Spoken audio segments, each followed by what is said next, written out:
Students, good afternoon. நாம start பண்ணிக்கலாம். Wave மோஷனோட JEE 2020 question தான் இன்னைக்கு டிஸ்கஸ் பண்ண போறோம். நேத்து ஈவினிங் இதுல ஒரு டெஸ்ட் எழுதி இருக்கிறதுனால உங்களுக்கு ஆல்மோஸ்ட் எல்லா ஃபார்முலாவும் கம்ஃபர்டபுளா இருக்கும் அப்படின்னு நம்புறேன்.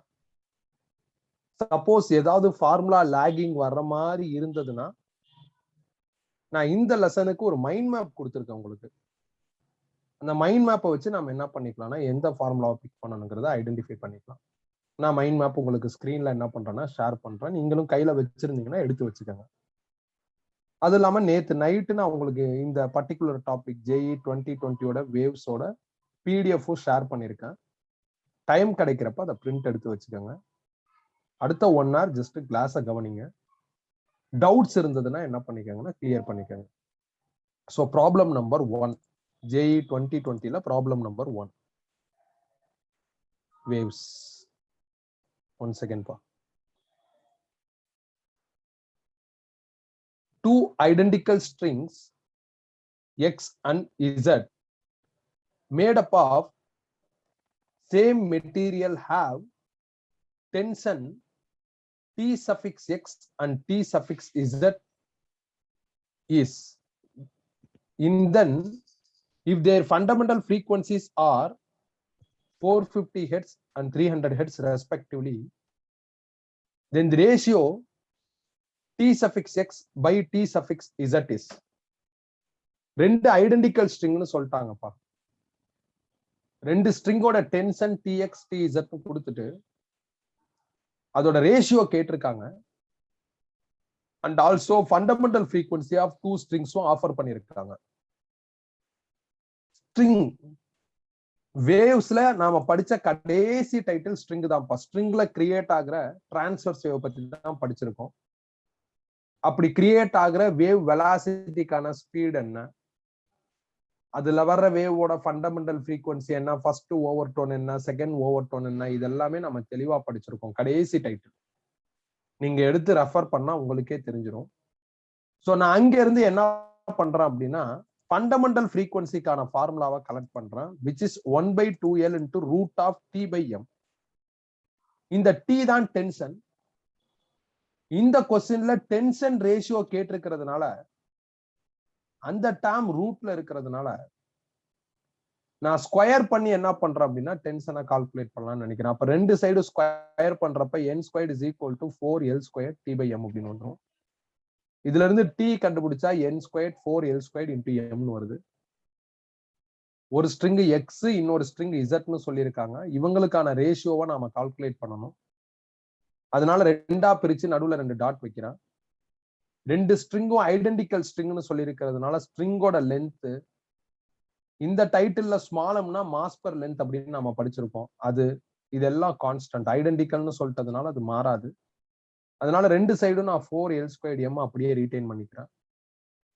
ஸ்ட்ரிங் எக்ஸோட ஃபண்டமெண்டல் ஃப்ரீக்வன்சி வந்து 450 ஹெட்ஸ்னு கொடுத்துருந்தாங்க. அப்ப n²க்கு பதில் 450². ஸ்ட்ரிங் இஜட்டோட ஃபண்டமெண்டல் ஃப்ரீக்வன்சி 300ன்னு கொடுத்துருந்தாங்க. அப்ப n²க்கு பதில் 300². இப்ப நாம எப்படி கேன்சல் பண்ணுமோ கேன்சல் பண்ணா நம்மளுக்கு ஃபைனல் ஆன்சர் வந்துடும். இதான்ப்பா இந்த கொஸ்டினுக்கான ஆன்சர். நாம ரொம்ப தெளிவா ஸ்ட்ரிங்கோட ஃபண்டமெண்டல் ஃப்ரீக்வன்சி ஃபார்முலா எடுத்திருக்கோம். ஸ்ட்ரிங், சோனோமீட்டர் இது எல்லாத்துக்கும் ஒரே ஆன்சர் தான். சில நேரத்துல சோனோமீட்டர்னு கூட என்ன பண்ணுவாங்கன்னா சொல்லிடுவாங்க. அப்பயும் இதே தான். ஸ்ட்ரிங்கோட ஃபார்முலாவை டெரைவ் பண்ணிருக்க மாட்டோம். ஃபார்முலாவை பார்த்துட்டு அதோட எக்ஸ்பிளனேஷனை பார்த்துட்டு ஃபர்ஸ்ட் ஓவர் டோன்னா என்ன, ஃபண்டமெண்டல்னா என்ன, செகண்ட் ஓவர் டோன்னா என்ன அப்படிங்கிறத டயக்ராம்லாம் போட்டு டெரைவ் பண்ணிருப்போம். ஸோ அந்த இடத்துக்கு போனீங்கன்னா இந்த ஃபார்முலா கிடைச்சிடும். கடைசி டைட்டில் நாம படிச்ச ஆர்டர்ல கடைசி டைட்டில். சில புக்ல ஃபர்ஸ்ட் டைட்டிலா இருக்கும். ஸோ நம்ம ஆர்டர்ல கடைசி டைட்டில். அங்க இருந்து நான் என்ன பண்ணிட்டேன்னா ஆன்சர் எடுத்துட்டேன். ஸ்ட்ரைட் ப்ராப்ளம் தான். டவுட் இருந்தா கேட்கலாம்.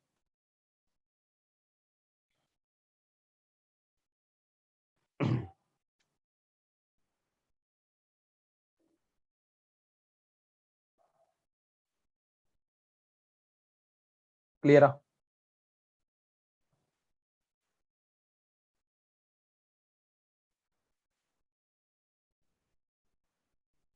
இப்ப செகண்ட் கொஸ்டினை நான் ஸ்கிப் பண்ணிக்கிறேன்ப்பா.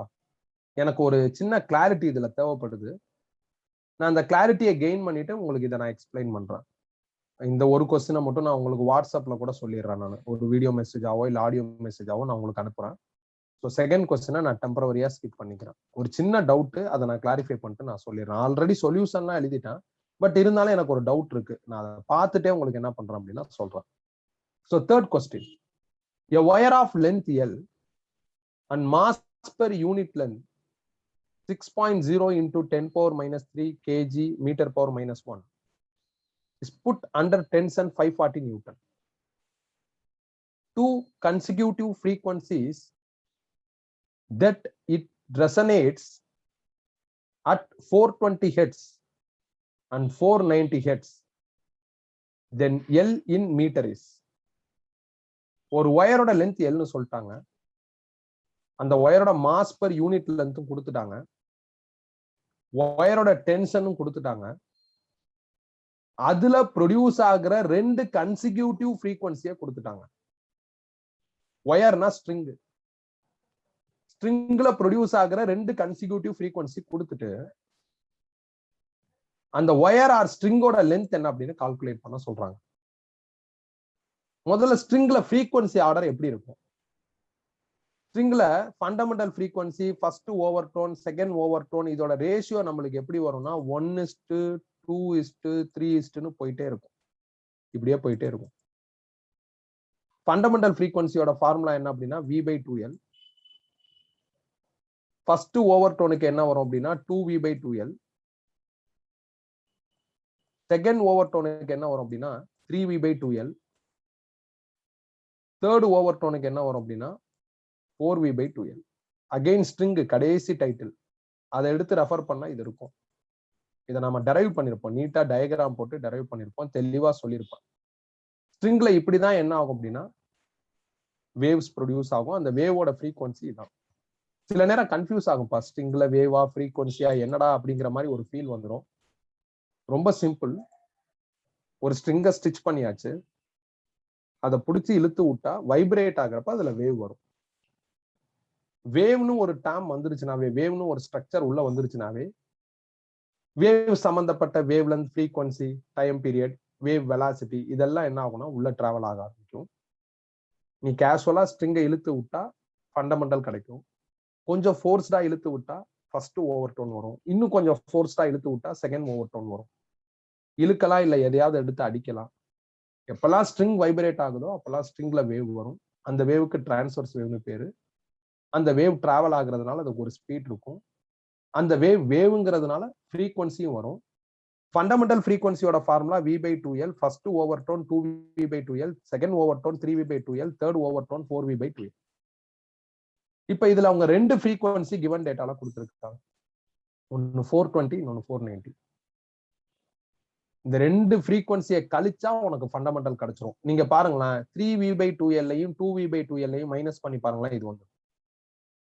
3V/2L-ஐயும் 4V/2L-ஐயும் மைனஸ் பண்ணி பாருங்களேன், இது வந்துடும். அப்ப ஸ்ட்ரிங்ல இருக்கிற 2 கன்சிக்யூட்டிவ் ஃப்ரீக்வன்சி கொடுத்துருக்காங்க.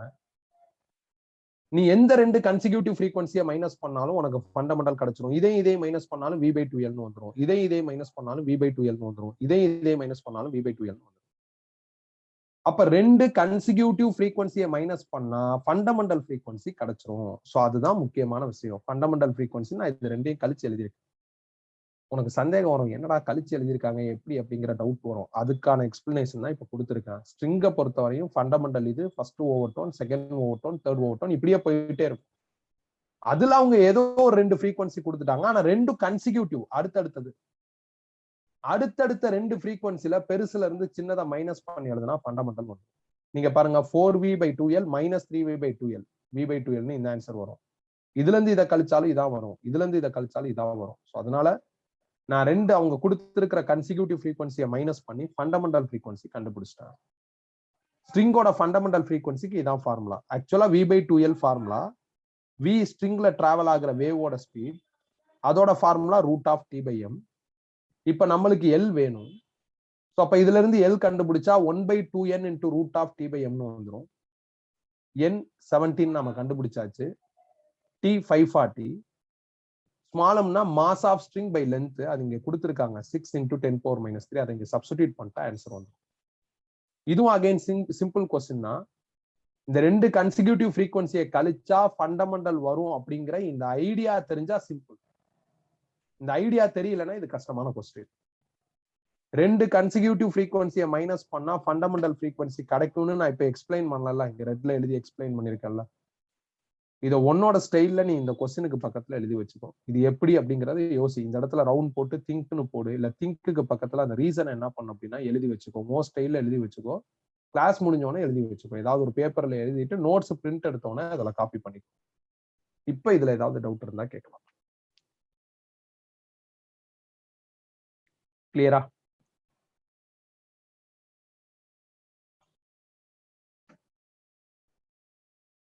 கிளியரா? சாட் பண்ணுங்க.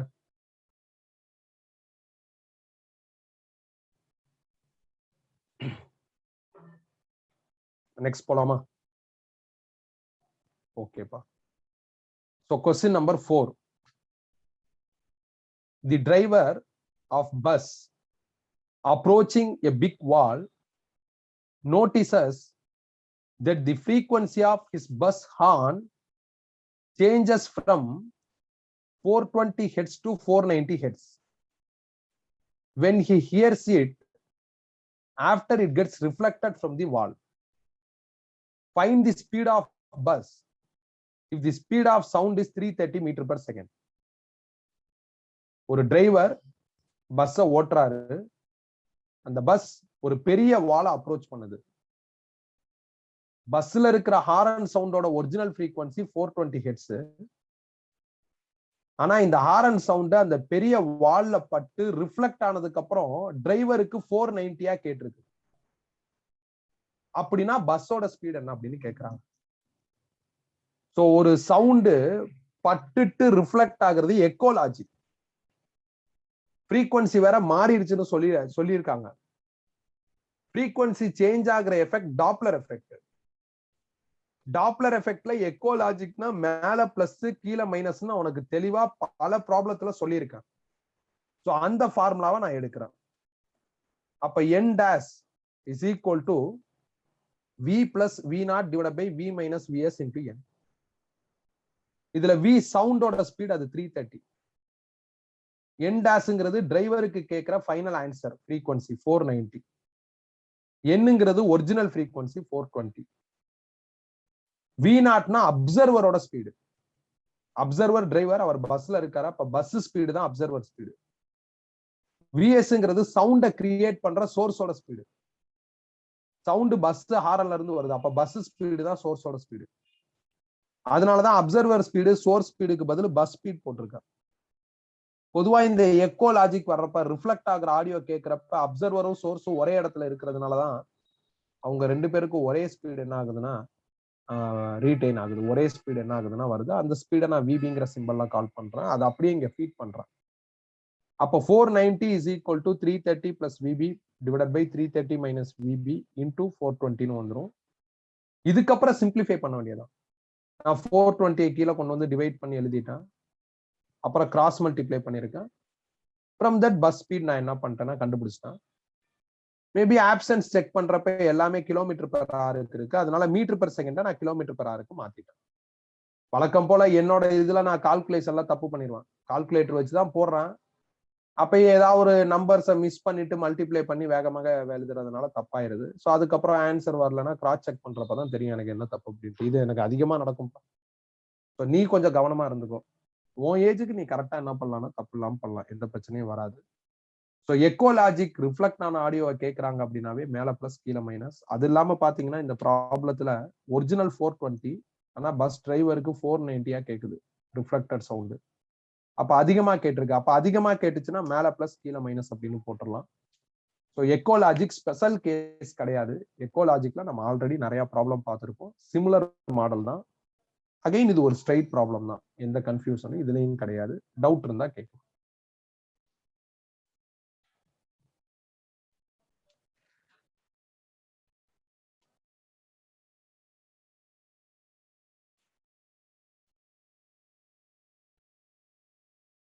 கிளியரா? நெக்ஸ்ட் போலாமா? ரெஸ்பாண்ட் பண்ணுங்க.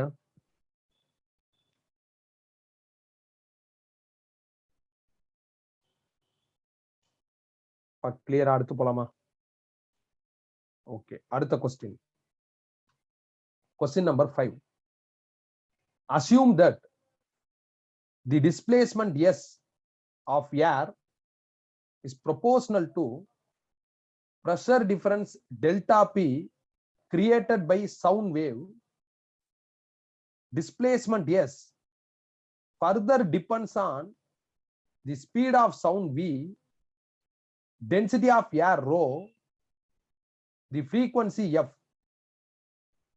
If delta P is equal to 80 Pascal, V 300 meter per second, rho 1 kg per meter into kg per meter cube, F is equal to 1000 hertz, then S will be the order of. Take the multiplicative constant to be 1. ஏர் வந்து displays ஆகுதுன்னு சொல்றாங்க. அப்ப ஏர் நவுறுதுங்கிறாங்க. எதனாலனா அந்த ஏர்ல sound wave travel ஆகுறதுனால. So அப்படி air displace ஆகுறப்ப அந்த displacement delta p, density, frequency, speed இதெல்லாம் டிபெண்ட் பண்ணி இருக்கு. இவங்களோட வேல்யூஸ் எல்லாம் கொடுத்துட்டு டிஸ்பிளேஸ்மெண்டோட ஆன்சர் என்னவா இருக்கும் அப்படிங்கறத 10 பவர்ல கண்டுபிடிங்க. இல்லைன்னா டிஸ்பிளேஸ்மெண்டோட ஆன்சர் என்னவா இருக்கும் அப்படிங்கறத கண்டுபிடிச்சு இந்த 4 ஆப்ஷன்ல எது ரைட்னு ஐடென்டிஃபை பண்ண சொல்றாங்க. டிஸ்பிளேஸ்மெண்ட் பிரஷரை டிபெண்ட் பண்ணிருக்கு, டென்சிட்டியை டிபெண்ட் பண்ணிருக்கு, ஃப்ரீக்வன்சியை டிபெண்ட் பண்ணிருக்கு, ஸ்பீட் ஆஃப் சவுண்டை டிபெண்ட் பண்ணிருக்கு, இன்ஃபர்மேஷன் இருக்கு. ஆனா டிஸ்பிளேஸ்மெண்டோட ஆன்சர் கண்டுபிடிக்கிறதுக்கு ஃபார்முலா இல்ல. எப்பயாவது சம் இன்ஃபர்மேஷன் இருக்கு, ஃபார்முலா இல்ல அப்படின்னா டைமென்ஷனல் அனாலிசிஸ் மெத்தட வச்சு நீங்க என்ன பண்ணா ஃபார்முலாவை ஃபர்ஸ்ட் டெரைவ் பண்ணணும். அப்ப இந்த கொஸ்டின் இந்த லெசனுக்கான கொஸ்டினே கிடையாது. யூனிட்ஸ் அண்ட் மெஷர்மெண்ட்ஸ்ல வர கொஸ்டின்.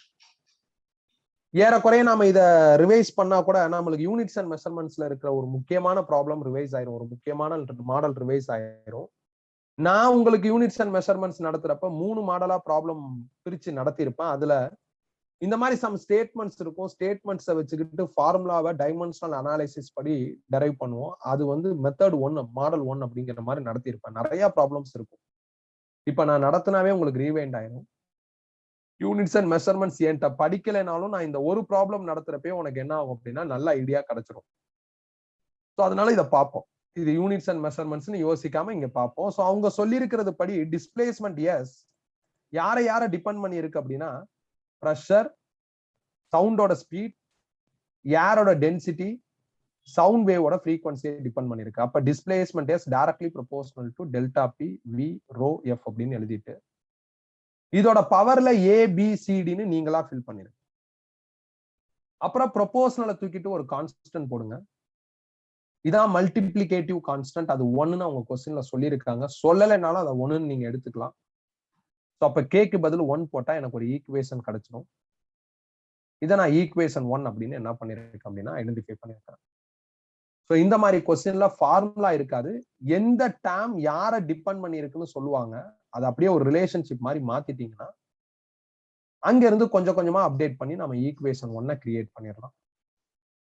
அப்புறம் நீங்க என்ன பண்ணணும் அப்படின்னா இங்க இருக்கிற ஒரு டேர்முக்கும் டைமென்ஷனல் ஃபார்முலா கண்டுபிடிக்கணும். ஸோ மொதல் டேர்ம் டிஸ்பிளேஸ்மெண்ட். டிஸ்பிளேஸ்மெண்டோட யூனிட் மீட்டர். மீட்டர்னா டைமென்ஷனல் ஃபார்முலால எல்லுன்னு எழுதலாம். 1 முடிச்சாச்சு. ரெண்டாவது டேர்ம் பிரஷர். பிரஷரோட definition formula force per area. Dimensional formula எழுதணும் அப்படின்னா நம்மளோட ஃபார்முலால சின்ன சின்ன டேர்ம்ஸ் தான் இருக்கணும். சின்ன சின்ன டேர்ம்னா யாரு? Mass, time, area, volume, distance, displacement, speed, acceleration, radius இவங்க தான் இருக்கணும்.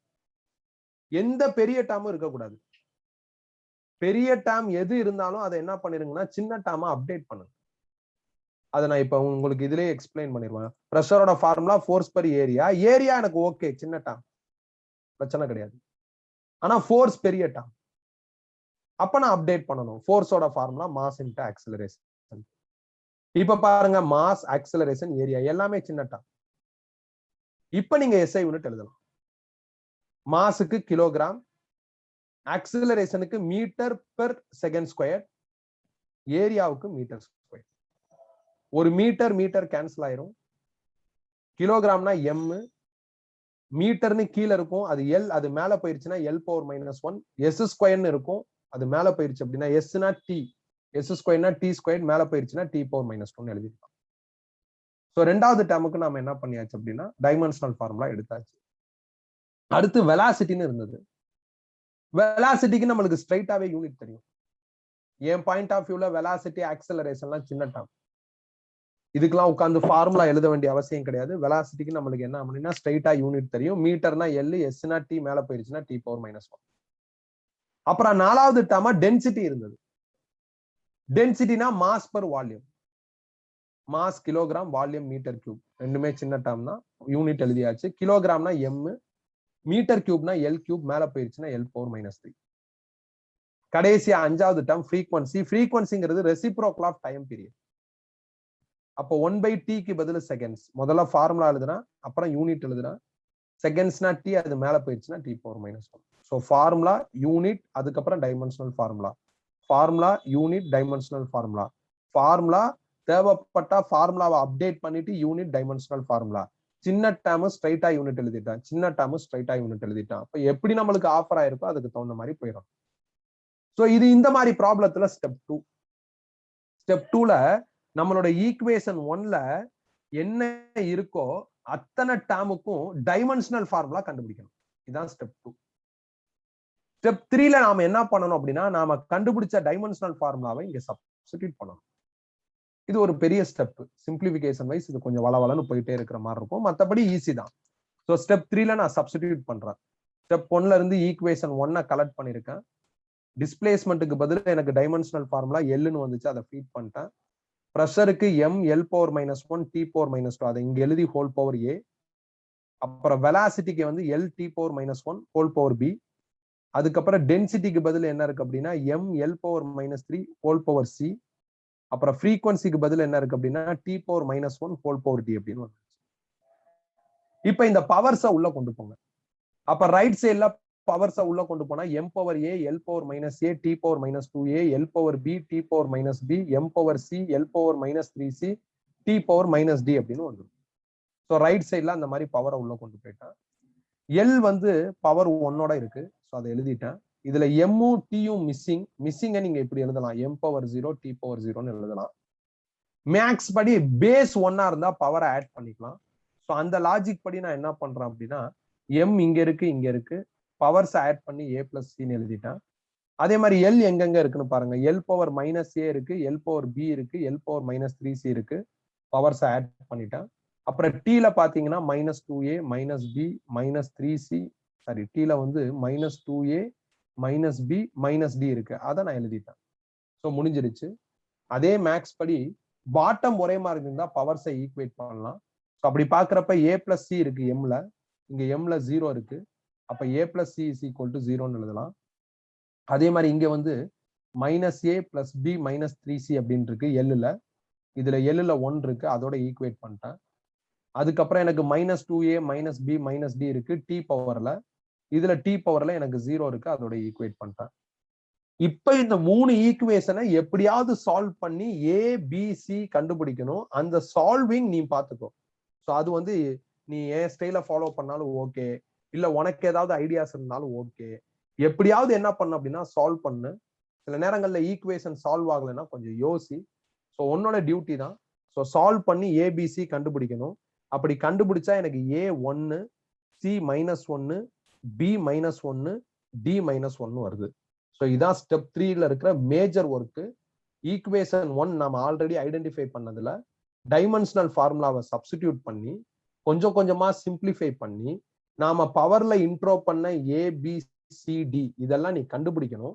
ஸோ கண்டுபிடிக்கிறப்ப சில ஈக்குவேஷன்ஸ் வரும், அதை நீ சால்வ் பண்ற மாதிரி இருக்கும். இந்த சால்விங் ட்ரிக் உன்னோட சாய்ஸ். இப்ப நான் ஏதாவது ஒரு மோட்ல சால்வ் பண்ணிருப்பேன், அதை நான் எக்ஸ்பிளைன் பண்ணணும் அப்படின்னு எக்ஸ்பெக்ட் பண்ணாத, நீ எப்படியாவது சால்வ் பண்ணி யோசிச்சு ABCD கண்டுபிடிச்சிரு. இந்த மாதிரி ஈக்குவேஷன்ஸை சால்வ் பண்றதுக்கு உனக்கு பெட்டர் ஐடியா தெரியும். ஏன்னா நீ மேக்ஸ் கன்சிஸ்டன்டா படிச்சுட்டு வர, உனக்கு பெட்டர் ஐடியா இருக்கும். ஸோ அதை வச்சு சால்வ் பண்ணி ஆன்சர் எடுத்துரு. ஸோ இந்த ஆன்சர்ஸ் எல்லாத்தையும் நான் இங்க சப்ஸ்டிடியூட் பண்றேன். எதுலன்னா ஈக்குவேஷன் 1ல ஏக்கு பதில் எனக்கு 1, பிக்கு பதில் -1, சிக்கு பதில் -1, டிக்கு பதில் -1 வந்துருச்சு. பவர்ல -1 இருந்தா அதை டினாமினேட்டர்ல எழுதலாம். ஸோ அவங்க எஸ் யாரை டிபெண்ட் பண்ணி இருக்கும் அப்படின்னு சொன்னாங்க. சோ அவங்க சொன்னதை வச்சுக்கிட்டு டைமென்ஷனல் ஃபார்முலா டெக்னிக் மூலியமா எஸ்ஸோட ஃபைனல் ஃபார்முலாவை கண்டுபிடிச்சிட்டேன். இப்ப இந்த ஃபார்முலால டேட்டா ஃபீட் பண்ண ஆன்சர் வந்துடும். அவங்க ப்ரெஷர் வந்து எவ்வளவு கொடுத்துருக்காங்கன்னா 10ன்னு கொடுத்துருக்காங்க, அதை எழுதிட்டேன். V300ன்னு கொடுத்துருக்காங்க, அதை எழுதிட்டேன். ரோ டென்சிட்டி 1ன்னு கொடுத்துருந்தாங்க, எழுதிட்டேன். ஃப்ரீக்வன்சி வந்து 1000ன்னு கொடுத்துருந்தாங்க, அதை எழுதிட்டேன். இதுக்கப்புறம் சிம்பிளிஃபை பண்ணி அந்த 4 ஆப்ஷன்ல எது கரெக்டோ அதை ஐடென்டிஃபை பண்ணிக்கலாம். ஸோ இந்த ப்ராப்ளம் ஃபார்முலா கொடுத்துருந்தாங்கன்னா ஒரு ஒன்லைன் ப்ராப்ளம். ஃபார்முலா கொடுக்காம டிஸ்பிளேஸ்மெண்ட் யாரை டிபெண்ட் பண்ணி இருக்கு அப்படின்னு சொல்லி இருக்கிறதுனால நான் என்ன பண்ணணும் அப்படின்னா, டிஸ்பிளேஸ்மெண்ட் யாரை டிபெண்ட் பண்ணி இருக்குங்கிற அந்த ஸ்டேட்மெண்ட்டை வச்சுக்கிட்டு டிஸ்பிளேஸ்மெண்ட்டுக்கான ஃபார்முலாவை டெரைவ் பண்ணணும். இதுக்கு இருக்கிற ஒரே வழி டைமென்ஷனல் ஃபார்முலா டெக்னிக் தான். அதன் மூலியமா டெரைவ் பண்ணிட்டா அது யூனிட்ஸ் அண்ட் மெஷர்மெண்ட்ல வரும். ஸோ யூனிட்ஸ் அண்ட் மெஷர்மெண்ட்ஸ்ல இந்த மாடல் ப்ராப்ளம் நிறைய பார்த்துருக்கோம், அதுல வரும். ஸோ அதை வச்சு ஃபார்முலா உருவாக்கிட்டா ஈஸியா ஆன்சர் எடுத்துடலாம். ஸோ என்னோட பாயிண்ட் ஆஃப் வியூல இது வந்து சாப்டர் 1ஓட ப்ராப்ளம் தான், இந்த சாப்டர் ப்ராப்ளம் கிடையாது.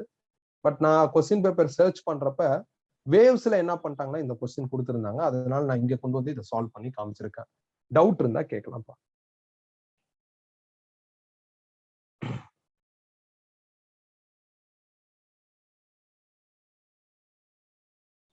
வளவலன்னு இருக்கும், பட் செம ஈஸி.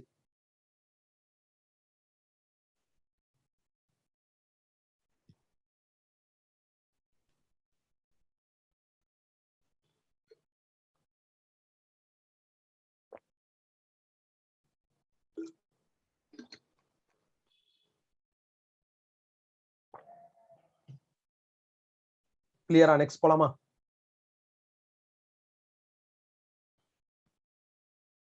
கிளியரா? அடுத்து போலாமா? Okay. Question number 6. In a resonance tube experiment, when the tube is filled with water up to a height of 17 centimeter from bottom, it resonates with a given tuning fork. When the water level is raised to next resonance with the same tuning fork occurs at height 24.5 centimeter, then the velocity of sound, if the velocity of sound in air is 330 meter per second, the tuning fork frequency is. Resonance tube experiment சொல்லிட்டதுனால நான் கொஞ்சம் resonance tube எக்ஸ்பெரிமெண்ட்டுக்குள்ளே போயிடுறேன். Already அது வந்து mind மேப்ல நம்ம வச்சிருப்போம். So mind மேப்ல நான் என்ன பண்றேன்னா அந்த ரெசனன்ஸ் டியூப், ரெசனன்ஸ் ஏர் காலம் அப்படிங்கிற அந்த எக்ஸ்பெரிமெண்ட்டை நான் எடுத்துக்கிறேன். கொஞ்சம் இல்லைங்க எடுத்துக்கிறேன். இங்க இருக்கு பாருங்க. இதுல பாத்தீங்கன்னா ஒரு டியூப்ல சம் வாட்டர் ஃபுல்லா இருக்கும். இந்த இடத்துல இப்ப இங்க தெரியுது பாத்தீங்களா, இந்த இடத்துல இப்ப இந்த இடத்துல ஒரு ஃபோக் வச்சு அடிப்பாங்க. அப்படி ஃபோக் வச்சு அடிக்கிறப்ப ஃபோக் வைப்ரேட் ஆகி ஒரு வேவ் வரும். இந்த டியூப்ல இருக்கிற ஏர் வைப்ரேட் ஆகி ஒரு வேவ் வரும். ரெண்டு வேவோட ஃப்ரீக்வன்சி ஈக்குவலா இருந்ததுன்னா அப்ப டொயிங்னு ஒரு சவுண்ட் வரும். ஃபோக் வச்சு அடிக்கிறப்போ ஒரு சவுண்ட் வரும், அதுக்கப்புறம் இன்னொரு சவுண்ட் வரும். அப்ப ரெசனன்ஸ் நடந்துருச்சுன்னா. சோ இந்த கொஸ்டின்ல என்ன பண்ணிருக்காங்கன்னா, ஃபர்ஸ்ட் டைம் ரெசனன்ஸ் நடக்கிறப்ப வாட்டரோட ஹைட் வந்து 17 சென்டிமீட்டர்னு கொடுத்துருக்காங்க. இந்த ஏர் ஹைட் கொடுக்கல, நம்மளுக்கு ஏர் ஹைட் தான் வேணும். அதாவது ஏர் இருக்கிற அந்த லென்த் வேணும், அதுக்கு பதில் வாட்டர் லென்த் கொடுத்துருக்காங்க. செகண்ட் டைம் ரெசனன்ஸ் நடக்கிறப்பையும் வாட்டர் லென்த் கொடுத்துருக்காங்க, ஏதோ 24 என்னமோ சொல்லியிருக்காங்க. வாட்டர் ஏர் லென்த் கொடுக்கல. செகண்ட் டைம் ரெசனன்ஸ் அதே ஃபோக் தான் யூஸ் பண்றாங்க. ரெசனன்ஸ்னு சொல்லிட்டாங்கனாவே ஃபோக் ஃப்ரீக்வன்சி இதுல ப்ரொடியூஸ் ஆகிற வேவ் ஃப்ரீக்வன்சி ஈக்குவலா இருக்கும். இங்க யூஸ் பண்ண அதே ஃபோக்கை தான் இங்க யூஸ் பண்றாங்கன்னா அப்பயும் ஃப்ரீக்வன்சி ஈக்குவலா தான் இருக்கும், எந்த இடத்துலயும் சேஞ்ச் ஆகாது. ரெசனன்ஸை பொறுத்தவரை ஒரே ஃப்ரீக்வன்சி தான். அதனாலதான் நான் இங்கேயும் என் இங்கேயும் என் எழுதியிருக்கேன். நீங்க கால்குலேட் பண்ணி பாத்தீங்கன்னா இந்த ஆன்சரும் ஈக்குவலா இருக்கும், மாறாது.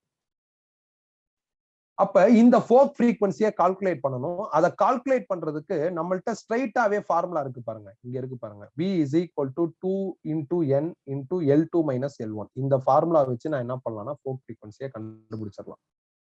அதே ஃபோக்கை ரிப்பீட் பண்றாங்க, வேற வேற ஃபோக் கிடையாது, ஒரே ஃபோக்கை ரிப்பீட் பண்றாங்க. அந்த மாதிரி நேரத்துல ரெசனன்ஸ் எக்ஸ்பெரிமெண்ட்ல wavelength, frequency, velocity, end correction இதெல்லாம் கேட்டாங்கன்னா ஸ்ட்ரைட் ஃபார்முலா வச்சே கண்டுபிடிச்சிடலாம்.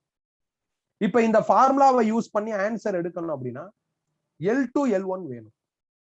L2ங்கிறது இந்த ஏர் லென்த், L1ங்கிறது இந்த ஏர் லென்த். பட் அவங்க வாட்டரோட ஹைட் தான் கொடுத்திருக்காங்க, வாட்டரோட லென்த் தான் கொடுத்திருக்காங்க. அப்போ ஃபுல் டியூப் லென்த்ல இருந்து வாட்டர் லென்த்தை மைனஸ் பண்ணிட்டா நம்மளுக்கு L1. அதே மாதிரி ஃபுல் டியூப் லென்த்ல இருந்து வாட்டர் லென்த்தை மைனஸ் பண்ணிட்டா L2 கிடைச்சிடும். அதை இங்க ஃபீட் பண்ணா ஈஸியா என்ன பண்ணிடலாம்னா ஃப்ரீக்வன்சி எடுத்துடலாம். ரெசனன்ஸ் ஏர் காலம் எக்ஸ்பெரிமெண்ட் எப்போ வந்தாலும், அது ரிலேட்டடா ப்ராப்ளம்ஸ் வந்தாலும் கொஞ்சம் நீங்க என்ன பண்ணுங்கன்னா ரெசனன்ஸை போய் ரெஃபர் பண்ணுங்க. அப்படி ரெஃபர் பண்ணிட்டு படிச்சாதான் அது உனக்கு புரியும். ஸ்ட்ரெயிட்டா பார்த்தா என்ன ஆகாதுன்னா புரியாது. ஸோ அதனால இப்ப நான் ரெஃபர் பண்ணிட்டேன். ஸோ ரெஃபரன்ஸை வச்சுக்கிட்டு நான் என்ன பண்றேன்னா ஃபார்முலாவை எழுதுறேன். V is equal to lambda கண்டுபிடிச்சாச்சுன்னா ஈஸியா V கண்டுபிடிச்சிடலாம். ஸோ லாம்டாவோட formula 2 times of L2 minus L1. L2னா ஃபுல் டியூப் லென்த்ல இருந்து வாட்டர் ஹைட்டை மைனஸ் பண்ணா L2 கிடைச்சிரும். L1னா அகைன் ஃபுல் டியூப்ல இருந்து வாட்டர் ஹைட்டை மைனஸ் பண்ணா L1 கிடைச்சிரும். ஸோ நான் இதை H2 இதை H1 அப்படின்னு எடுத்துக்கலாம், இல்ல இதை H1 இதை H2ன்னு எடுத்துக்கலாம். அதெல்லாம் ஒரு பெரிய இஷ்யூ கிடையாது. ஸோ நீங்க மைனஸ் பண்ணி பெரிய நம்பர்ல இருந்து சின்ன நம்பரை கழிச்சு எழுதிருங்க. ஸோ அதை தான் நான் இங்க பண்ணியிருக்கேன். அப்படி பண்றப்ப எனக்கு வேவ் லென்த் 15 × 10⁻2 மீட்டர்னு வருது. வெலாசிட்டினா லாம்டா இன்டு என் நம்மளுக்கு நல்லா தெரியும். இதுல இருந்து என் கண்டுபிடிச்சா V/லாம்டான்னு வரும். ஸோ V330ன்னு கொஸ்டின்ல இருக்கு. வேவ் லென்த் கண்டுபிடிச்சா சப்ஸ்டிடியூட் பண்ணா ஆன்சர் வந்துடும். ஸ்ட்ரைட்டாவே நீங்க ஃப்ரீக்வன்சி பண்ணலாம். இதை தூக்கி இங்க போட்டா ஸ்ட்ரைட்டாவே ஃப்ரீக்வன்சி ஃபார்முலா வந்துடும். அதை தான் நான் இப்போ கொஞ்ச நேரத்துக்கு முன்னாடி மைண்ட் மேப்ல இருந்து சொல்லியிருந்தேன். இல்ல வேவ் லென்த்தை கண்டுபிடிச்சிட்டும் பண்ணலாம். we need L2 and L1. L2னா L minus H2, L1னா L minus H1. இதுல எது பெருசா இருக்குன்னு உனக்கு தோணுதோ அதுல இருந்து சின்னதை மைனஸ் பண்ணி இங்க எழுதிருக்கேன். L2 லென்த் பெருசாவும் L1 சின்னதாவும் இருக்கணும். உனக்கு சப்போஸ் இந்த இடத்துல இது சின்னதாவும் இது பெருசாவும் இருந்தது நான் மாத்தி கழிச்சுக்கோ. அதனால எந்த தப்பும் கிடையாது. யார் வேணாலும் L1, யார் வேணாலும் L2 அப்படிங்கிற மாதிரி நாம எடுத்துக்கலாம். ரெசனன்ஸ்ல இந்த மாதிரி நாம எடுத்துக்கலாம். ஸோ சால்வ் பண்ணா நம்மளுக்கு ஆன்சர் வந்துடும். அவ்வளவுதான். இப்படி மைனஸ் பண்றப்ப இந்த டியூப் லென்த் L கேன்சல் ஆயிரும். ஸோ அப்ப H1 மைனஸ் H2ன்னு வருது. பெரிய ஹைட்டை H1 ஆகும், சின்ன ஹைட்டை H2 ஆகும் எடுத்துக்கோ. ஸோ அதை வச்சு ஈஸியா என்ன பண்ணிடலாம், ஆன்சர் கேதர் பண்ணிடலாம். டவுட் இருந்தா கேட்கும்.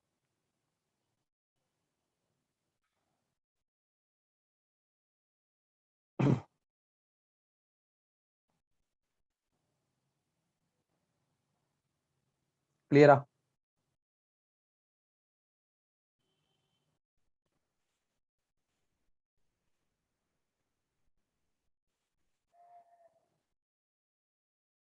அடுத்து போலாமா?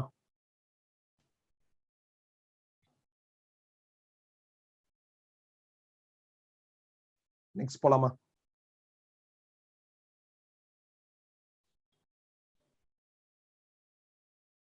ரெஸ்பாண்ட் பண்ணுங்க. ஓகே, அடுத்த question. A driver in a car approaching a vertical wall notices that the frequency of his car horn has changed from 440 Hz to 480 Hz when it gets reflected from the wall. If the speed of sound in air is 345 meters per second, the speed of the car is. ஒரு driver காரை ஓட்டிட்டு போறாரு, ஒரு வாலை approach பண்றாரு. கார்ல இருந்து வர அந்த ஹாரன் சவுண்ட் 440 ஹெர்ட்ஸ்ல இருந்து 480 அவருக்கு மாறி கேக்குது. ஏன்னா வால்ல பட்டு ரிஃப்ளெக்ட் ஆனதுக்கு அப்புறம் அவருக்கு ஜாஸ்தியா கேக்குது. அப்படின்னா காரோட ஸ்பீட் என்ன அப்படின்னு கேட்டிருக்காங்க. இதே மாதிரி ஒரு ப்ராப்ளம் தேர்ட் ப்ராப்ளமா ஆல்ரெடி பார்த்தோம். அதுல பஸ் ஸ்பீடுன்னு சொல்லியிருந்தாங்க, இதுல கார் ஸ்பீடுன்னு சொல்லியிருக்காங்க.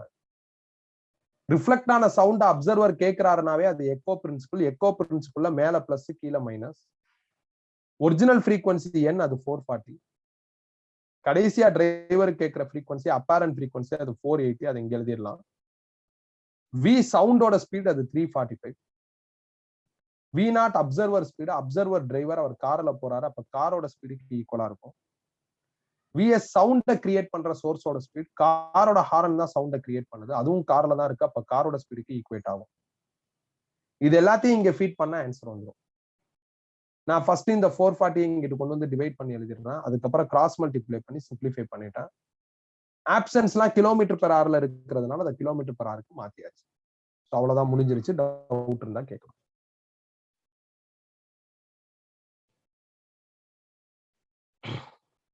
கிளியரா? ஏற்கனவே பார்த்தாச்சு. இதே ஜேஇல வேற ஒரு கொஸ்டின் பேப்பர்ல இதே மாடல்ல ஒரு கொஸ்டின்.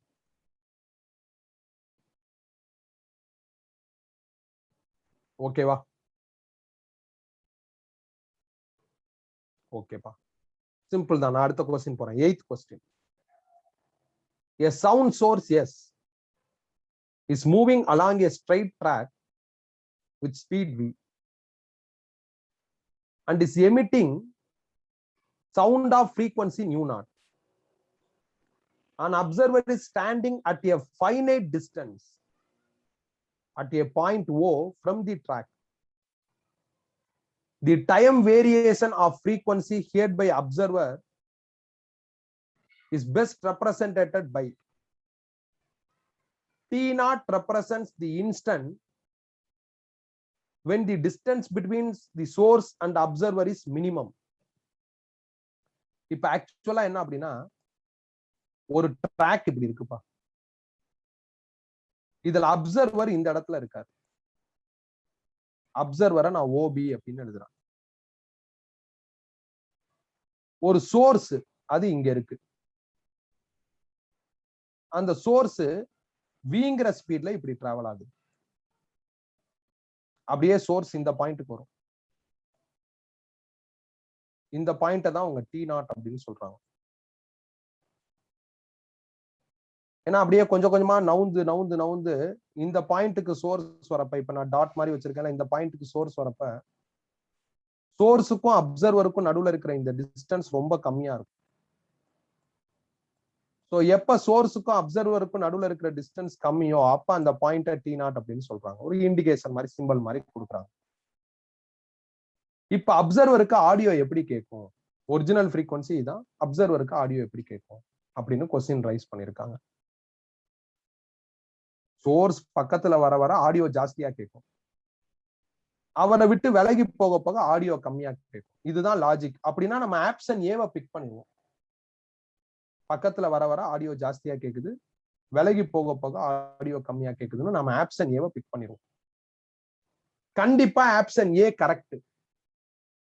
அதுக்கு இந்த அப்சர்வர் எங்க இருக்குன்னா இங்க நிக்கணும். இந்த ட்ராக்க ஒட்டி இல்ல ட்ராக் மேல நிக்கணும். அப்படின்னா ஆப்ஷன் ஏ கரெக்ட். நீங்க நல்லா யோசிச்சு பாருங்க. நான் இந்த இடத்துல நிக்கிறேன், ஒரு ட்ரெயின் எப்படியே என் பக்கத்துல வருது, அப்ப அதோட ஆடியோ ஜாஸ்தியா கேட்கும். அது என்னை விட்டு விலகி போறப்ப ஆடியோ கம்மியா கேட்கும். அப்ப கிராஃப் ஏ கரெக்டா செட் ஆகுது. ஏன்னா நியூ நாட் ஒரிஜினல் ஃப்ரீக்வன்சி, பக்கத்துல வர வர ஜாஸ்தியா கேட்கும். அப்போ ஒரிஜினலோட ஜாஸ்தியா கேட்கும், விலகி போக போக ஒரிஜினலோட கம்மியா கேட்கும். அப்ப ஆப்ஷன் ஏ கரெக்ட்ங்கிற மாதிரி இருக்கும். If the observer on track or close to track. But கொஸ்டின்ல ஒரு முக்கியமான வார்த்தையை சேர்த்துட்டாங்க. என்ன வார்த்தை அப்படின்னா, ஃபைனைட் டிஸ்டன்ஸ்ல அப்சர்வர் இருக்காரு. அப்ப அப்சர்வர் ட்ராக்ல இல்ல, ட்ராக்கை விட்டு தள்ளி இருக்காரு. அப்ப தள்ளி இருக்கிற இந்த அப்சர்வருக்கு ஆடியோ எப்படி கேட்குங்கிறத கிராஃபா வரைங்க. டென்டேட்டிவா அந்த கிராஃப் எப்படி இருக்குன்னு கண்டுபிடிங்க அப்படின்னு சொல்றாங்க. நான் என்ன பண்றேன் அப்படின்னா, சோர்ஸ் அப்சர்வருக்கு ஒரு ரெஃபரன்ஸ் லைன் போடுறேன். இந்த ஆங்கிள தீட்டான்னு மார்க் பண்றேன். ஒரு டேர்ம் இன்க்ளைண்டா இருந்தா நீங்க ரெண்டா ஸ்பிளிட் பண்ணலாம். தீட்டா இருக்கிற சைடு காஸ் தீட்டா, அப்ப இது வி காஸ் தீட்டா. அதுக்கு பெர்பெண்டிகுலரா சைன் தீட்டா, இது வி சைன் தீட்டா. இந்த மாதிரி ரெண்டா ஸ்பிளிட் பண்ணிட்டேன். இது வி சைன் தீட்டா.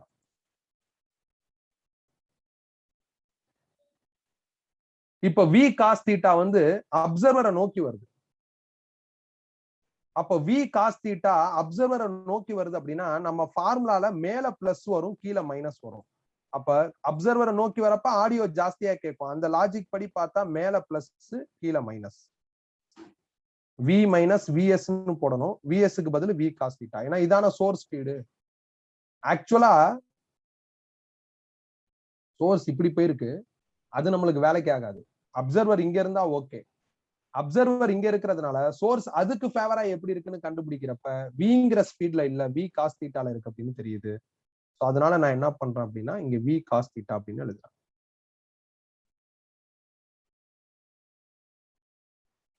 உங்களுக்கு 2 வி கன்ஃபியூஸ் ஆகும். இந்த வி வந்து சவுண்டோட ஸ்பீடு, இந்த வி சவுண்டோட ஸ்பீடு, அதனால இதை சீனு மாத்திக்கலாம்.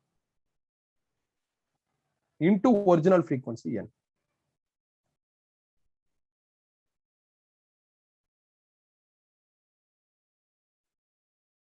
இப்ப இத வச்சு நாம எந்த கிராஃப் கரெக்ட்னு கண்டுபிடிக்கணும். கொஞ்சம் கொஞ்சமா இது இங்க வந்துகிட்டே இருக்கு. இந்த ஸ்பீட் இங்கிட்டு வர இது இப்படியே பக்கத்துல போயிட்டே இருக்குன்னு அர்த்தம். சோ ஒரு பர்டிகுலர் இன்ஸ்டன்ட்ல இங்க வந்துடும். இங்க வரப்ப டிஸ்டன்ஸ் கம்மியா இருக்கும். இங்க வர்றப்ப தீட்டா 90 வந்துடும். சோ டி நாட்டுங்கிற இந்த பாயிண்ட்டுக்கு இந்த சோர்ஸ் வர்றப்ப தீட்டா 90 ஆயிரும். தீட்டா 90னா காஸ் 90 ஜீரோன்னு இந்த ஆன்சரே கேன்சல் ஆயிரும். அப்ப இந்த சியும் கேன்சல் ஆயிரும். அப்சர்வர் ரெஸ்ட்ல இருக்காரு, அதனால வி நாட் சீன்லயே வராது. சியும் என்ன ஆயிரும்னா கேன்சல் ஆயிரும். அப்போ 1 இன்டு என் என்னு வரும். என் தான் ஒரிஜினல் ஃப்ரீக்வன்சி நியூ நாட். அப்ப இதுல இருந்து எனக்கு என்ன தெரியுது அப்படின்னா இந்த டி நாட்டுங்கிற பொசிஷனுக்கு வர்றப்ப தீட்டா 90 இருக்கிறதுனால அப்சர்வருக்கு ஹியர் ஆகிற ஃப்ரீக்வன்சி ஒரிஜினல் ஃப்ரீக்வன்சிக்கு ஈக்குவல்னு தெரியுது.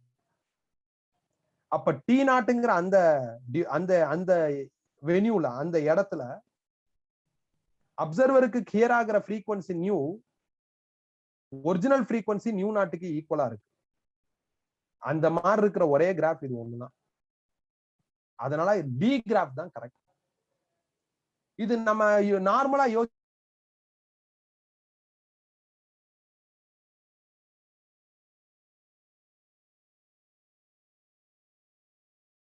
அப்சர்வர் இங்க இருக்கணும். அதுதான் பிகினிங்ல சொன்னேன்.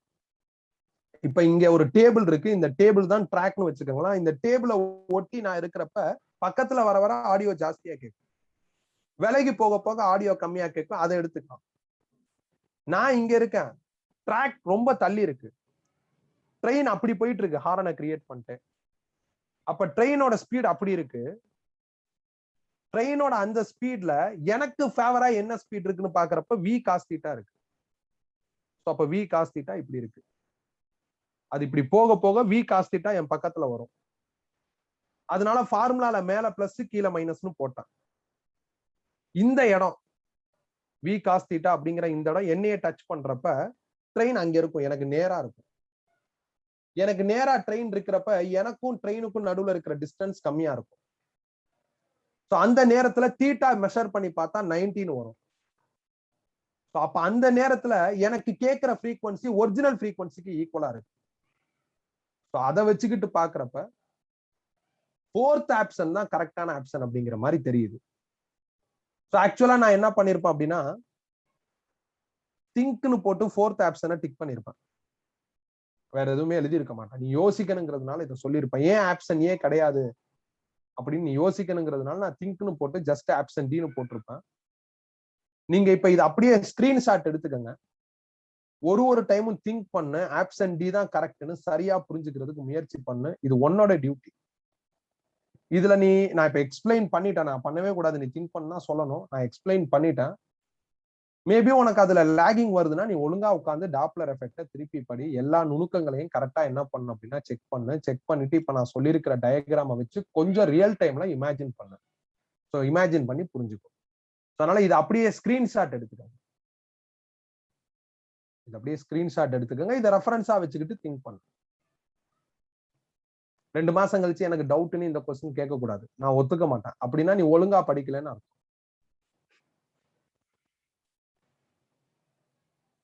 நெக்ஸ்ட் போலாமா? ஸ்கிரீன்ஷாட் எடுத்தாச்சா? இமேஜின் பண்ணணும். நாம வந்து ரியல் டைம்ல ஒரு அப்சர்வராகவும் ஒரு ட்ரெயின் இப்படி போகுது, அப்ப என்ன நடக்கும் அப்படிங்கறத நாம இமேஜின் பண்ணணும். டைரக்ஷன்ஸ் எல்லாம் எப்படி இருக்கும் என்ன அப்படின்னு பார்க்கணும். சோ ஒரு இடத்துல நம்ம ஆன்சர் ஐடென்டிஃபை பண்ணிட்டோம்னா கிராஃபோட மித்த போர்ஷன்ஸை நம்ம ரெகனைஸ் பண்ணிடலாம்.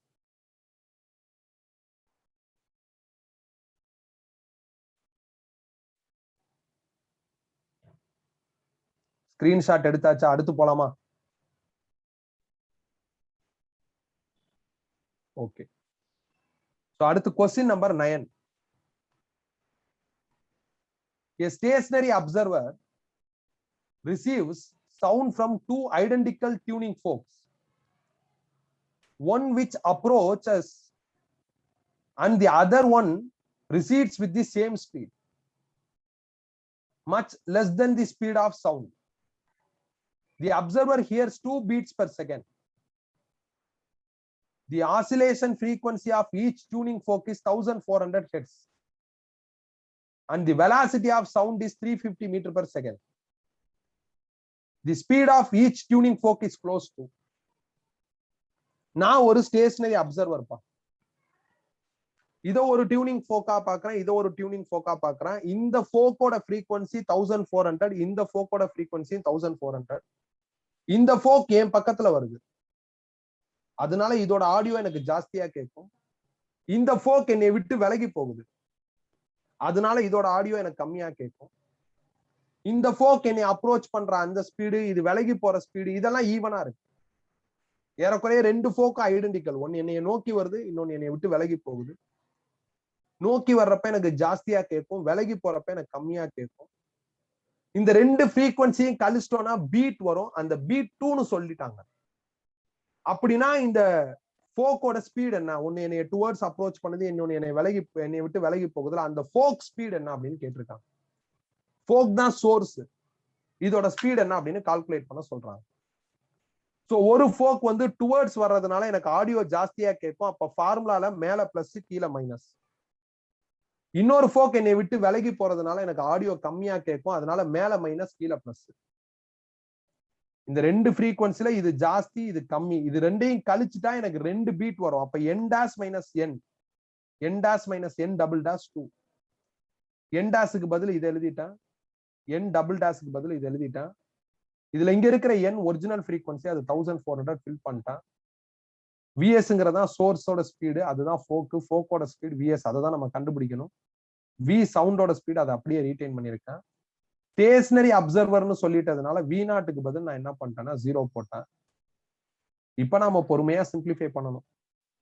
V 1400 காமனா வெளியே எடுத்துடலாம். அந்த V 350ன்னு கொடுத்துருக்காங்க, அதை எழுதிட்டேன்.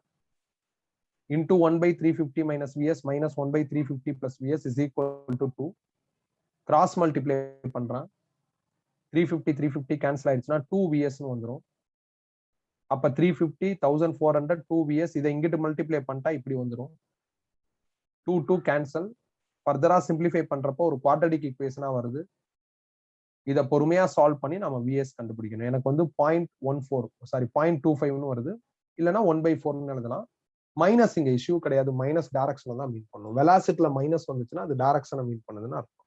இதான்ப்பா இந்த கொஸ்டினுக்கான ஆன்சர். இதே மாடல்ல நம்ம ஏற்கனவே கொஸ்டின்ஸ் பார்த்திருக்கோம், அடிஷனல் ப்ராப்ளம்ஸ்ல இருக்கும். பட் நம்பர்ஸ் எல்லாம் கொஞ்சம் ஃபேன்சியா இருக்கும், ஈஸியா கேன்சல் ஆயிரும். இதுல நம்பர்ஸ் கேன்சல் ஆகல, கொஞ்சம் டஃபா இருக்கு, அவ்வளவுதான். மற்றபடி லாஜிக் ரொம்ப சிம்பிளான லாஜிக் தான். இதே மாடல்ல நிறைய ப்ராப்ளம்ஸ் பார்த்திருக்கோம். இந்த பீட் வந்து இங்க கொடுத்துருக்காங்களா, சில இதுல பீட் நம்ம கால்குலேட் பண்ணிருக்கோம். ஒரு பாய் வந்து ஒரு சைரன்ல இருந்து இன்னொரு சைரனுக்கு போறாருன்னு ஒரு ப்ராப்ளம். இதே மாடல்ல அடிஷனல் ப்ராப்ளத்துல ஒரு இடத்துல 10 பீட் வர மாதிரிலாம் பார்த்திருக்கோம். ஸோ உங்களுக்கு பார்த்தா தெரிஞ்சிடும். நீங்க நேற்று டெஸ்ட் எழுதி இருக்கிறதுனால பார்த்திருக்கணும், உங்களுக்கு பார்த்தா ஒரு பெட்டர் ஐடியா கிடைச்சிடும். ஸோ இந்த ப்ராப்ளம் ஓவர்.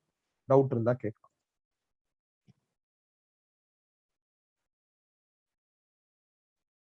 டவுட் இருந்தா கேட்கலாம்.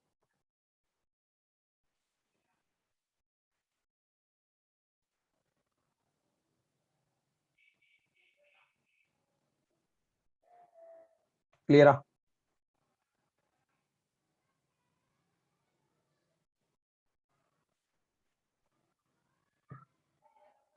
அடுத்து problem number 11. 3 harmonic waves having equal frequency nu and same intensity I0 have phase angle 0, π/4 and minus π/4 respectively. When they are superimposed, the intensity of resultant wave is close to. 3 wave add ஆகுதுப்பா. அப்ப ரிசல்ட்டோட intensity என்ன அப்படின்னு கேட்டிருக்காங்க. 2 wave add ஆச்சுன்னா அதுக்கு பேர் interference. இன்டர்ஃபரன்ஸ்ல ரிசல்ட்டோட intensity, ரிசல்ட்டோட amplitude கண்டுபிடிக்கிறதுக்கு நம்மள்ட்ட ஃபார்முலா இருக்கு. ஸோ நான் மைண்ட் மேப்ல இருந்து நான் உங்களுக்கு அதை டிஸ்பிளே பண்றேன். ஸோ நம்மள்ட்ட ஆல்ரெடி ஃபார்முலா இருக்கு, அதை தான் நான் இப்போ டிஸ்பிளே பண்ண போறேன். இன்டென்சிட்டிங்கிற டைட்டில்ல பார்த்துருப்போம். இங்க பாருங்க, இதுதான் 2 வேவ் ஆட் ஆனா வர ஆம்பிளிடியூடுக்கான ஃபார்முலா. நம்மளுக்கு 3 வேவ்னு சொல்லியிருக்காங்க. அதனால முதல்ல 2 வேவ் ஆட் பண்ணி ரிசல்ட் எடுத்துட்டு அந்த ரிசல்ட்டோட 3வது வேவ் ஆட் பண்ணணும். நீங்க இன்டென்சிட்டி ஃபார்முலாவை ஸ்ட்ரைட்டா யூஸ் பண்ணிக்கிட்டாலும் ஓகே, ஆம்பிளிடியூட் ஃபார்முலாவை யூஸ் பண்ணிக்கிட்டாலும் ஓகே. பெட்டர் ஆம்பிளிடியூட் ஃபார்முலாவை வச்சு இன்டென்சிட்டிக்கு போயிருங்க, அதான் பெஸ்ட். ஏன்னா ஆம்பிளிடியூட ஸ்கொயர் பண்ணா இன்டென்சிட்டி கிடைச்சிரும். ஸோ பாருங்களேன், ஃபர்ஸ்ட் வேவோட ஆம்பிளிடியூட் A1, அதை ஸ்கொயர் பண்ணா I1 கிடைச்சிரும். ரெண்டாவது வேவோட இன்டென்சிட்டி A2, அதை ஸ்கொயர் பண்ணா I2 கிடைச்சிரும். ஸோ அதனால எப்பயுமே ஆம்பிளிடியூட் ஸ்கொயர் இன்டென்சிட்டி. ஸோ அந்த ஆஸ்பெக்ட்ல நீங்க என்ன பண்ணிருங்க அப்படின்னா போயிருங்க. முதல்ல 2 வேவ் ஆட் பண்ணுங்க, அந்த ரிசல்ட்டோட 3வது வேவ் ஆட் பண்ணுங்க. சப்போஸ் 3 வேவ்னு சொல்லிட்டாங்க, வேவோட ஃப்ரீக்வன்சி எல்லாம் சேமா இருக்குன்னு சொல்லிட்டாங்கன்னா ஃபர்ஸ்ட் 2 வேவ், அதுவும் ஃபேஸ் ஆங்கிள் கொடுத்துருக்காங்க. ஒரு வேவ் 0 டிகிரில இருக்கு, ஒரு வேவ் π/4ல இருக்கு, ஒரு வேவ் -π/4ல இருக்குன்னு கொஸ்டின்ல சொல்லியிருக்காங்க. ஃபேஸ் ஆங்கிள் கொடுத்துருக்காங்க. ஸோ அப்படி கொடுத்துட்டாங்கன்னாவே இந்த ஃபார்முலா வச்சு ஃபர்ஸ்ட் 2 ஆட் பண்ணிட்டு ரிசல்ட்டோட 3rd ஒன்னை ஆட் பண்ணுங்க. எப்படி? அதுக்கு முதல்ல அவங்க சொல்லியிருக்கிறத நான் ஒரு சின்ன டயக்ராமா வரைஞ்சிட்டேன். அவங்க சொல்லியிருக்கிற இன்ஃபர்மேஷனை வச்சு ஒரு சின்ன டயக்ராம் கிரியேட் பண்றேன். ஃபர்ஸ்ட் வேவோட ஆம்பிளிடியூட A1 எழுதணும், அது 0 டிகிரில இருக்கு. செகண்ட் வேவோட ஆம்பிளிடியூட் A2, அது +π/4ல இருக்கு. தேர்ட் வேவோட ஆம்பிளிடியூட் A3, அது -π/4ல இருக்கு. -π/4னா கீழே போடணும். ஸோ எல்லா வேவும் சேம் இன்டென்சிட்டிங்கிறதுனால எல்லா வேவுக்கான ஆம்பிளிடியூடு ஈக்குவலா இருக்கும். ஏன்னா ஆம்பிளிடியூட ஸ்கொயர் பண்ணாதான் இன்டென்சிட்டி. ஸோ சேம் இன்டென்சிட்டினா சேம் ஆம்பிளிடியூட் தான் இருந்திருக்கணும்.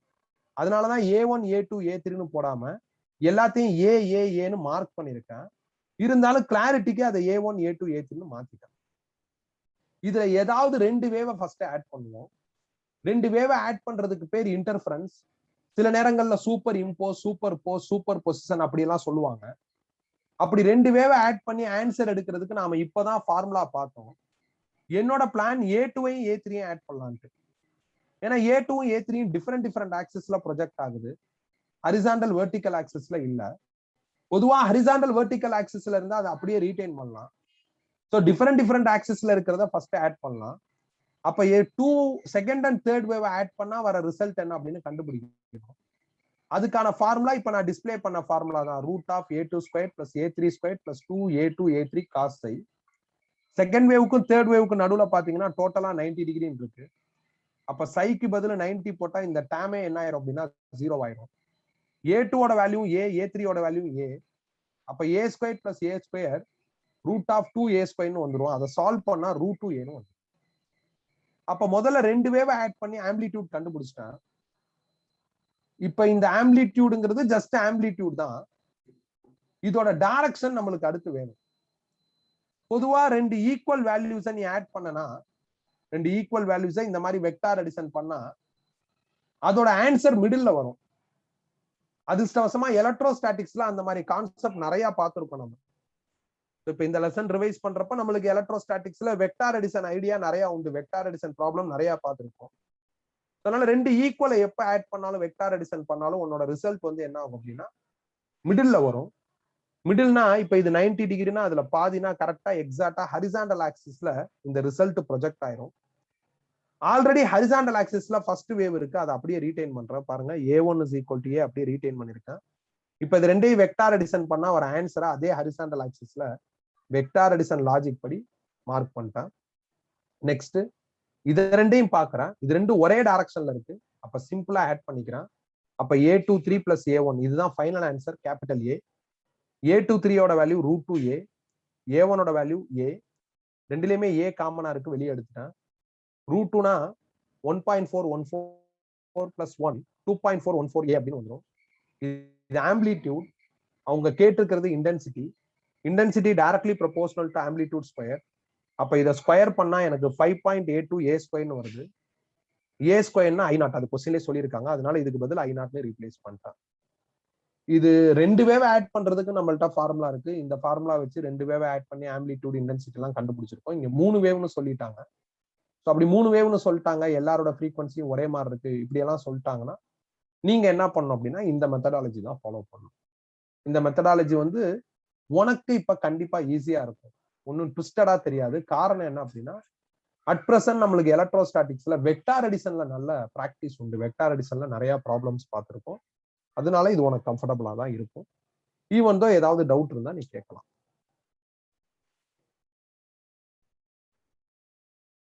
நெக்ஸ்ட் போலாமா?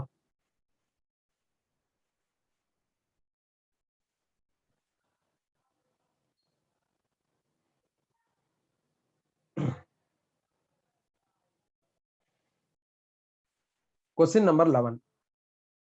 A wire of density 9 into 10 power minus 3 kg centimeter power minus 3 is stretched between two clamps 1 meter apart. The resulting strain in the wire is 4.9 into 10 power minus 4. The lowest frequency of transverse vibration in the wire. Young's modulus கொடுத்துட்டாங்க. வயர்ல produce ஆகிற வேவோட frequency கேட்டிருக்காங்க. Lowest frequency கேட்கறாங்க. Lowest ஃப்ரீக்வன்சிங்கிறது fundamental frequency. வயர்ல produce ஆகிற வேவோட ஃபண்டமெண்டல் ஃப்ரீக்வன்சி ஃபார்முலா நம்மளுக்கு தெரியும். 1/2L into √T/m.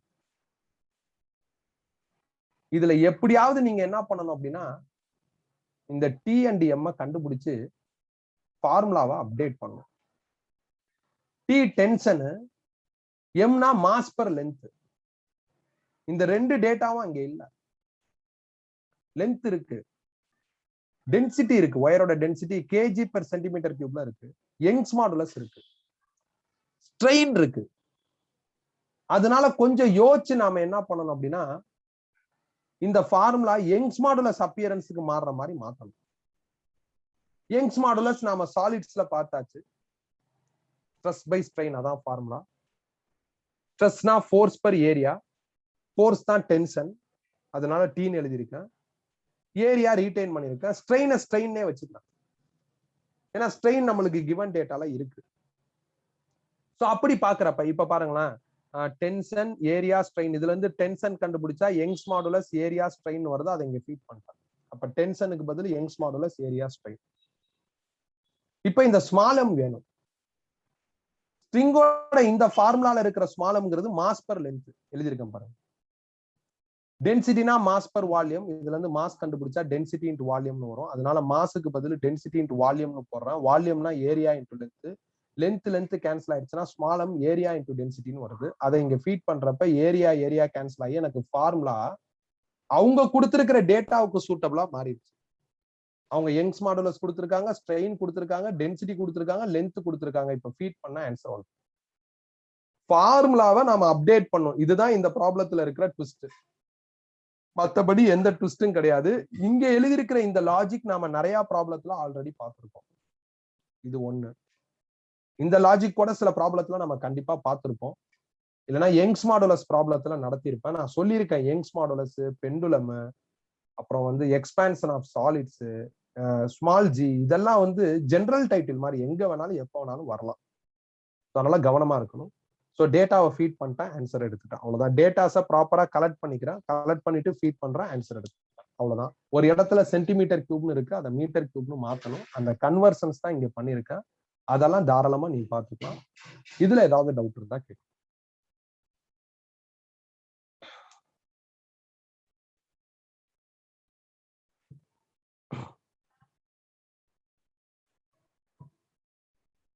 கிளியரா?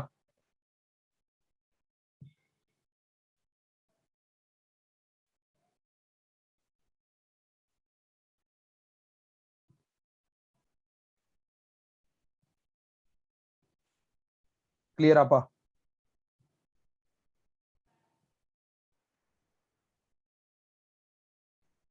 அடுத்த கொஸ்டின் மூவ் பண்றேன். Question number 12. A 1 meter long both end open organ pipe is kept in a gas that has double the density of air at STP. Assuming the speed of sound in air at STP is 300 meters per second, the frequency difference between the fundamental and second harmonic of this pipe is dash hertz. 1 metre length இருக்கிற open pipe. அந்த open பைப்ல சில wave produce ஆகுது.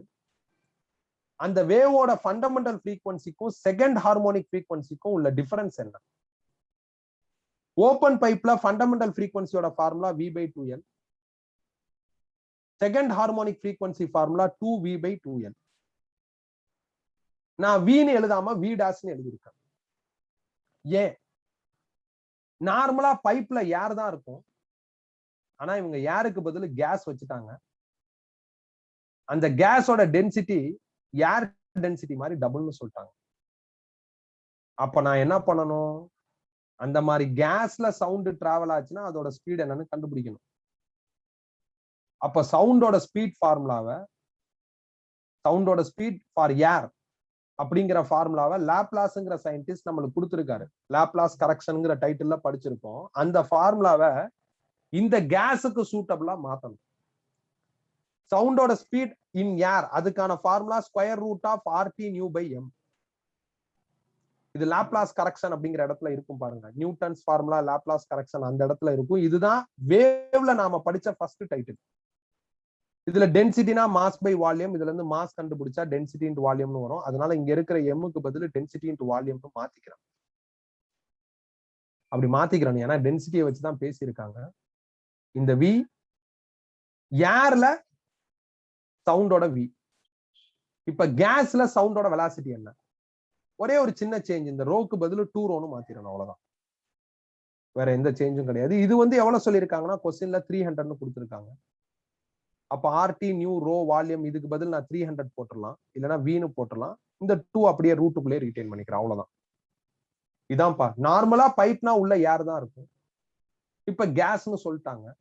அவங்க என்ன case எல்லாம் தெளிவுபடுத்தல. அதனால இப்ப இதே மோனோஅட்டாமிக் கேஸ், டை அட்டாமிக் கேஸ் அப்படி எல்லாம் சொல்றாங்கன்னா நியூ வேல்யூ எல்லாம் கவனமா போடணும். அந்த மோனோ, டை, ட்ரை அதெல்லாம் அவங்க சொல்லவே இல்லை. சோ அதனால நம்மளுக்கு டென்சிட்டி மட்டும் மாறுற மாதிரி பேசுறதுனால நார்மலா ஏரோட ஸ்பீட், ஏர்ல சவுண்ட் டிராவல் ஆகுறப்ப அதோட ஸ்பீடுக்கு லாப்லாஸ் இந்த ஃபார்முலா கொடுத்திருக்காரு. இது கேஸ்ல அதே சவுண்ட் டிராவல் ஆச்சுன்னா அப்ப ஃபார்முலா எப்படி மாறுங்கிறத இன் டர்ம்ஸ் ஆஃப் டென்சிட்டில சேஞ்ச் பண்ணிட்டு ஒரு ரிலேஷன்ஷிப் மாதிரி எடுத்துட்டா ஈஸியா ஆன்சர் எடுத்துடலாம். இப்ப இதை அப்படியே இங்க சப்ஸ்டிட்யூட் பண்ணுங்களா. n will become as V/√2/2L, n dash will become as 2V/√2/2L வந்துடும். இதையும் கழிக்க சொல்றாங்க. அதான் கொஸ்டினோட டிமாண்ட். V/√2/2L இது எல்லாத்தையும் வெளியே எடுத்துட்டா 2 - 1 வரும். எல்லா டேட்டாவும் கொடுத்துருக்காங்க. சப்ஸ்டிட்யூட் பண்ணா ஆன்சர் வந்துடும். இதுதான் இந்த கொஸ்டினுக்கான ஆன்சர். டவுட் இருந்தா கேட்கலாம்.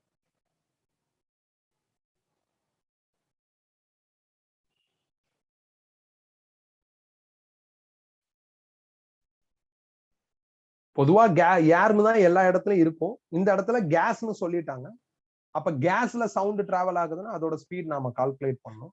ஏர்ல 300 ஸ்பீடுன்ட்டாங்க. அப்ப கேஸ்ல என்ன ஸ்பீட்னு கால்குலேட் பண்ணணும். என்ன கேஸ்னா ஏரோட டென்சிட்டி மாதிரி டபுள் தி டென்சிட்டி இருக்கிற கேஸ்னு சொல்லியிருக்காங்க. சோ ஓரளவுக்கு நான் இப்ப எக்ஸ்பிளைன் பண்ணிட்டேன், சொல்யூஷனும் கொடுத்துருக்கேன். அப்படிங்கிறப்ப இது ஈஸியா புரிஞ்சிரும், ஒன்னும் டஃபா இருக்காது. இதுக்கு அடுத்து கொஸ்டின் நம்பர் 13ல ஒரு புது ஃபார்முலா இருக்கும். ஸோ நான் அதுக்கு ரீசன் கரெக்டா தேடுற வரையும் நீ அந்த கொஸ்டினை பார்க்க வேணாம். நான் எக்ஸ்பிளைன் பண்ணதுக்கு அப்புறம் நீ பார்த்துக்கலாம். ஸோ 2 கொஸ்டின் நான் என்ன பண்ணிருக்கேன்னா ஸ்கிப் பண்ணிருக்கேன். மற்றபடி 2 கொஸ்டின்லயும் சின்ன சின்ன டவுட்ஸ் எனக்கு இருக்கு, அதனால நான் ஸ்கிப் பண்ணிருக்கேன். மற்றபடி ஜேஇ மாதிரியான ஒரு எக்ஸாம்ல நாம வேவ்ஸ்ல அத்தனை ப்ராப்ளம்ஸ் பார்த்திருக்கோம். அந்த மாடல்ல தான் ப்ராப்ளம்ஸ் ரிப்பீட் ஆயிருக்கே தவிர எங்கேயும் டஃப் ஒரு புது ஃபார்முலா அந்த மாதிரிலாம் எதுவும் வரல. ஸோ டவுட் இருந்தா கேட்கலாம்.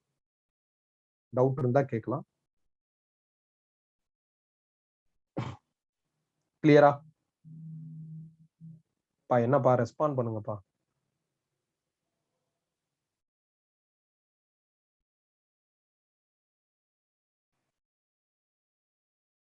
அதனாலதான் உங்களை டெஸ்ட் எழுத சொல்றது. டெஸ்ட் எழுதிட்டு நீ கிளாஸ் அட்டன் பண்ணாதான் உனக்கு இந்த கிளாஸே ஓரளவு புரியும். இல்லைன்னா ரொம்ப கஷ்டமா இருக்கிற மாதிரி இருக்கும். இப்ப நீ லெசனை ரிவைஸ் பண்ணிருப்ப, டெஸ்ட் எழுதுற, இந்த கிளாஸ் அட்டன் பண்ற, இப்ப இந்த லெசன்ஸை ஸ்ட்ரென்தன் பண்ணிரு. அதான் பெட்டர். நீ ஸ்ட்ரென்தன் பண்ணாம விட்டா மாட்டிக்குவ. ஸோ அதனால நான் எப்படி ஒரு ஃபேஸா 11th போர்ஷன்ஸ் ரிவைஸ் பண்றதுன்னு உனக்கு அடுத்தடுத்து சொல்லுவேன். இப்ப ஃபேஸ் 1ல இருக்கும். ஸோ அடுத்த ஃபேஸ்ல என்ன சாப்டர் இப்படியே சொல்லுவேன். நீ பீரியாடிக்கா அதை ஸ்ட்ரென்தன் பண்ணிட்டே வந்துரு. அப்ப 11th போர்ஷன் உனக்கு ஒரீடா இருக்காது. ஃபுல் போர்ஷன் டெஸ்ட் வரப்ப 11th 12th சேர்த்து ஃபுல் போர்ஷன் வரப்போ உனக்கு ரொம்ப ஈஸியா இருக்கும். ஸோ இன்னைக்கு கிளாஸ் ஓவர். இதோட இந்த டாபிக்